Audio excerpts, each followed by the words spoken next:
vamos para a nossa terceira aula sobre radiologia industrial. Na aula anterior, abordamos os tipos de dosímetros utilizados na área industrial, assim como os tipos de equipamentos e o tipo de energia utilizada. É interessante frisar que na área industrial nós utilizamos raio-x e raios gama. E toda vez que nós trabalhamos com raios gama, nós vamos trabalhar com uma modalidade chamada de gammagrafia. E para manipular os materiais radioativos, se faz necessário a utilização de irradiadores. Os irradiadores são equipamentos os quais são responsáveis por armazenar a fonte, ou seja, o material radioativo. São equipamentos dotados de parte mecânica que permitem expor a fonte de forma segura, tá? Então, que parte mecânica são essas? São os nossos cabos. Possui também blindagem interna, então, consequentemente, eles precisam ser blindados para que o ato da manipulação desse irradiador não possa irradiar demais o técnico em radiologia, e assim vai permitir a proteção, né, do seu operador, do seu técnico em radiologia, a níveis aí aceitáveis. Esse irradiador, né, vão variar, vai em questão de blindagem. Então, para cada tipo de fonte, existe uma blindagem específica e possui dispositivos mecânicos, que, como já foi falado, são justamente os nossos cabos. Esses cabos, eles são responsáveis pelo acionamento da fonte, permitindo, assim, ao operador trabalhar sempre a uma distância segura, né, da fonte de irradiação, ou seja, do irradiador. Então, é interessante frisar que aqui nós encontramos o cabo, né, de comando, que é do tipo pistola. Esse cabo, ele vai ser colocado justamente aqui, ó, na parte posterior desse irradiador, para que o técnico, ele possa fazer o processo de retirada da fonte de dentro desse irradiador. Assim também como o processo de colocação novamente dentro do irradiador.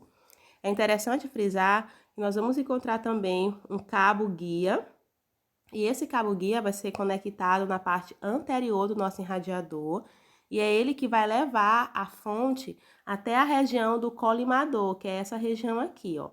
Então, no momento que nós vamos fazer as inspeções com a radiação gama, utilizando o irradiador, nós vamos possuir um cabo, que vai ser o cabo de comando, que esse operador ele vai se autodistanciar para que a gente possa expor essa fonte, e o cabo guia, que é justamente o cabo que a fonte vai percorrer para que fique localizado junto ao irradiador.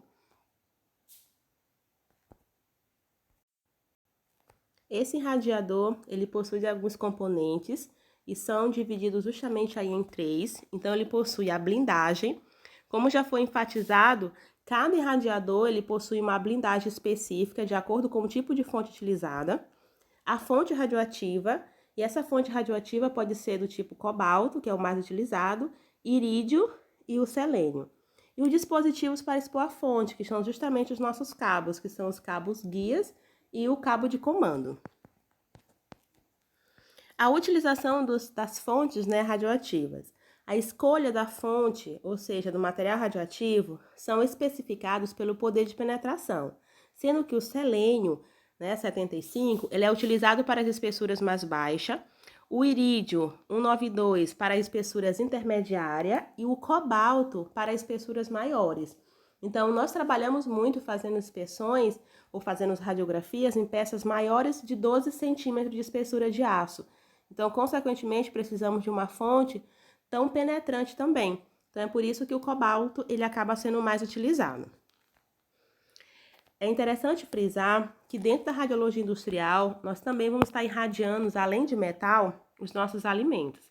Então, a irradiação de alimentos é um END, que a propósito, END, lembramos, é ensaio não destrutivo, é algo eficiente na conservação dos nossos alimentos, pois reduz as perdas naturais, além de eliminar ou reduzir aí micro-organismos.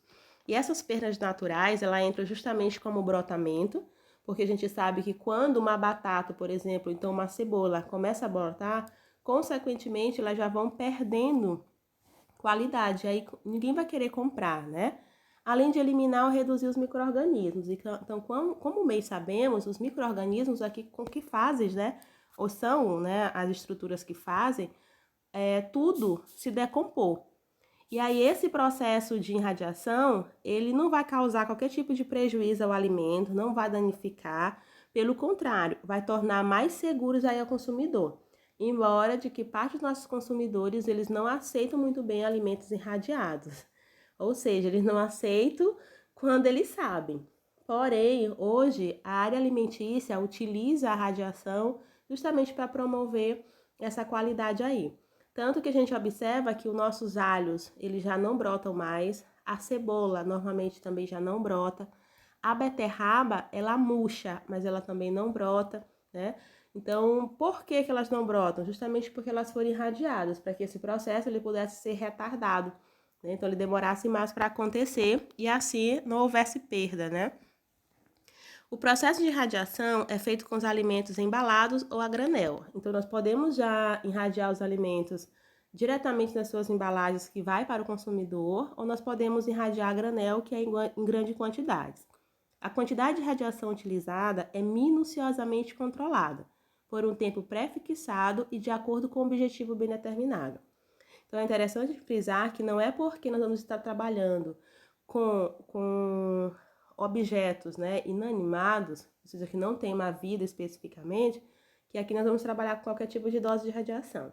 Então, para cada objetivo, é feito um cálculo especificando a dose necessária de radiação para que realmente atinja aquele objetivo ali final. Então, toda a dose de radiação utilizada na área da radiologia industrial é calculada. Tanto que nós trabalhamos diretamente com o físico, que é quem nos ajuda a calcular a dose específica para cada ende. E aqui nós temos uma câmara de irradiação, que é um dos equipamentos hoje mais utilizados para o processo de irradiação, né? É, na verdade, um grande irradiador, porém com formato diferente, porque é uma sala totalmente blindada, porque todas essas regiões que vocês observam aqui, ó, é concreto, tá? Então, ela é totalmente aí concretada. E aí, o que acontece? Esses alimentos, eles são colocados em uma esteira, né? Então, eles são colocados em esteira. Ele vai passar por dentro, né, da câmara de irradiação. E aí, em um determinado local, vai estar a fonte radioativa. Então, normalmente, ela vai estar nessa região aqui.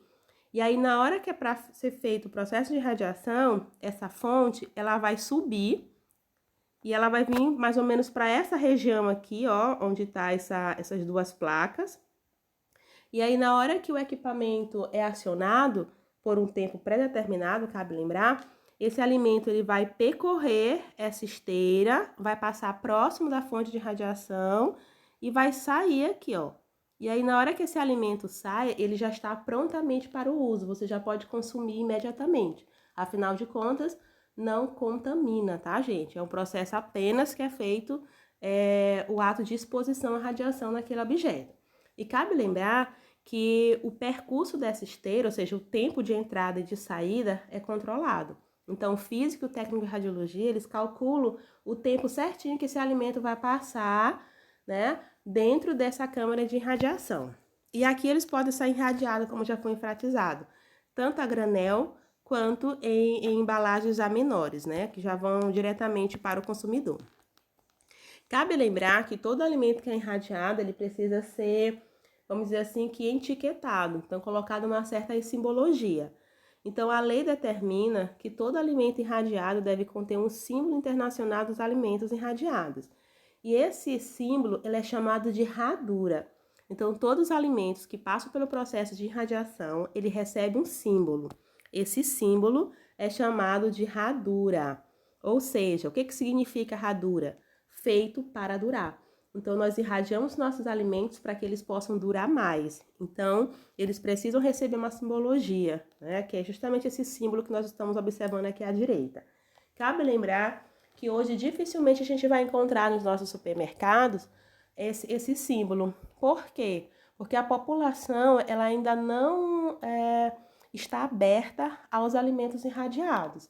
Então, o que os empresários eles fazem?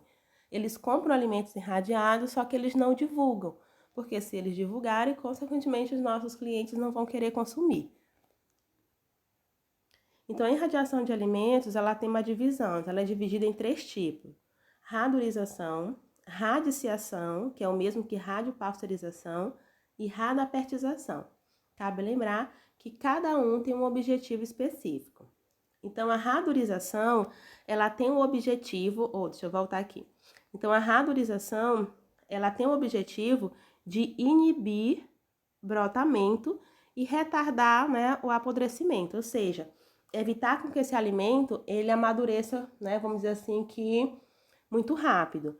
Então, qual a finalidade da radurização, ou qual o objetivo da radurização? Inibir brotamento e, consequentemente, evitar, né, a maturação, ou pelo menos retardar a maturação. Então, esse processo é indicado para inibir o brotamento e retardar o apodrecimento, ou seja, retardar a maturação desse alimento. Nessa técnica, a dose de radiação utilizada é considerada baixa.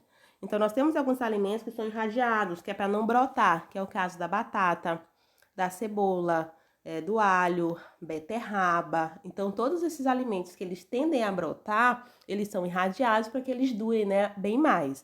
Consequentemente, vai passar mais tempo aí estocado. Então, os grandes empresários, eles vão comprar em uma maior quantidade porque sabem que esses alimentos, eles vão durar bem mais. Então, a radurização é o ato de irradiar o alimento para inibir brotamento e retardar a maturação, ou seja, retardar o apodrecimento desse alimento.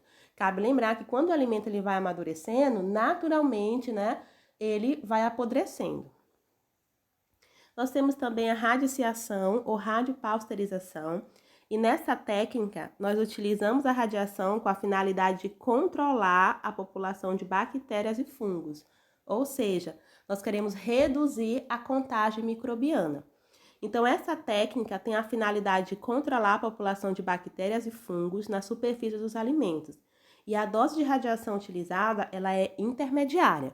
Então, recapitulando, radiciação ou radiopasteurização visa eliminar, ou seja, diminuir a quantidade de micro-organismos, a quantidade de fungos e de bactérias. E é muito utilizado em massas, que é o caso das nossas massas de pizzas que a gente já compra ela pronta. Então, a gente percebe que tem uma validade, assim, bem gigantesca quando nós vamos aos supermercados. Mal nós sabemos que essa validade ela é dada por conta, né, da irradiação. Então, esses alimentos, eles são irradiados já embalados. E aí, eles demoram mais para aparecer os fungos. E assim também entra, né, a carne, peixe e especificamente aqui o camarão. O camarão, ele é um alimento que quando ele sai, né, do mar, se você não colocar ele numa água de sal, automaticamente ele já entra no seu processo de apodrecimento. Então, para que isso não ocorra de uma maneira muito precoce, esse camarão ele é irradiado e assim ele consegue, vamos dizer assim, que durar, né, bem mais. Afinal de contas, esse é o objetivo da irradiação de alimentos, né? Fazer com que esses alimentos eles durem bem mais. E aqui nós temos o tempo estimado para alguns alimentos que forem irradiados e outros, consequentemente, que não forem irradiados. Como exemplo, aqui nós temos o alho. O alho sem irradiação, ele dura aí 4 meses. E com ionização, ele passa 10 meses, né? Temos também, olha só, a banana. A banana, quando ela não passa pelo processo de irradiação, ela demora só 15 dias para amadurecer, né? Com o processo de irradiação, ela passa 45 dias. Ou seja, essa banana, ela é pega de vez e ela é irradiada. Então, em vez de amadurecer em 15 dias, ela vai começar a amadurecer a 45 dias. Sendo que isso aqui é um tempo médio que a gente trabalha. Mas se for desejável, né, que essa banana só venha amadurecer daqui a 1 ano, basta aumentar a dose de radiação. Temos também manga, né, temos também o trigo. E aí eu quero depois que vocês dêem uma olhada com mais cautela nessa tabelinha para a gente ver essa diferença dos alimentos que são irradiados e os alimentos que, né, não forem irradiados. E a radapertização, já está falando, nós vamos radicalizar, ou seja, nós vamos eliminar, né, os micro-organismos, ou seja, vamos esterilizar. Então, a radapertização, essa técnica, ela tem a finalidade de eliminar todos os micro-organismos. Esse processo visa esterilizar. Então, hoje é muito utilizado nos ambientes hospitalares, ó. Então, hoje eu coloquei vários objetos, né, e acessórios que são utilizados dentro dos hospitais e que hoje já não convém mais utilizar utilizar essa... Então, a radapertização visa esterilizar qualquer objeto e é muito utilizado dentro dos ambientes hospitalares, né? E dentro também das indústrias de alimentos, principalmente nos alimentos que são fornecidos aos astronautas.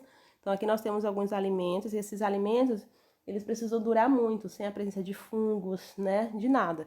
E aí, passa por uma certa dose de radiação, lembrando que cabe lembrar que aqui a dose, né, é mesmo máxima, porque a gente quer matar qualquer tipo de micro-organismo, que é para não estragar esse alimento, e assim ele vai durar aí bem mais. Então, hoje a gente trabalha com irradiação de alimentos praticamente em todos os ambientes de esterilização, né?